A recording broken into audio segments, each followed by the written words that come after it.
The Shadowed Stalker. I had always prided myself on being a detective with a keen eye for detail, but this case tested my abilities like never before. The city was gripped by fear as a serial killer known as the Shadowed Stalker haunted the streets, leaving a trail of blood and terror in his wake. As the lead investigator, it was my duty to bring this monster to justice. The stalker's modus operandi was chillingly consistent. He targeted young women, always under the cover of darkness. His victims were found with their throats slit, their bodies arranged in grotesque poses. The city was paralyzed with fear, and the pressure to catch this elusive killer weighed heavily on my shoulders. Days turned into nights as I tirelessly combed through evidence, searching for any clue that could lead me to the stalker's identity. The city's panic grew with each passing day, and I could feel the weight of their expectations pressing down on me. One evening, as I sat alone in my office, a package arrived. Inside was a single photograph, a chilling image of a woman, her face contorted in fear. The message scrawled on the back sent shivers down my spine. "You're getting closer, detective, but can you catch me before I strike again?" The stalker had made contact, taunting me with his sadistic game. Determined not to let fear consume me, I studied the photograph, searching for any hidden clues. The woman's surroundings seemed familiar, but I couldn't quite place them.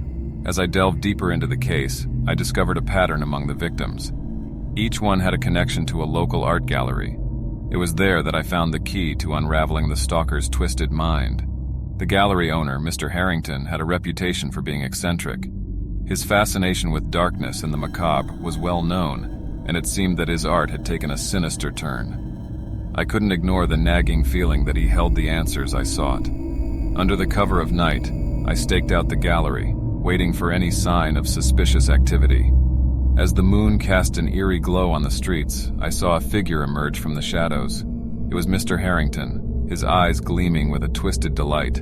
I followed him discreetly, my heart pounding in my chest. He led me to an abandoned warehouse on the outskirts of town, a place where nightmares were born. Inside, I discovered a chilling scene, a makeshift studio filled with photographs, each one capturing the terror of the stalker's victims. Suddenly, I heard a sound behind me.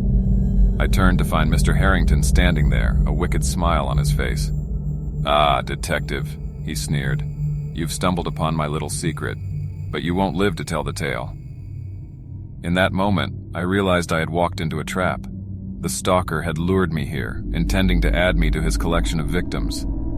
Fear coursed through my veins, but I refused to let it paralyze me. A desperate struggle ensued, each move fueled by adrenaline and the will to survive. Blow after blow, we fought for our lives, until finally, I managed to overpower him. The stalker lay defeated, his mask of terror shattered. As the police arrived to apprehend Mr. Harrington, I couldn't help but feel a mix of relief and sorrow.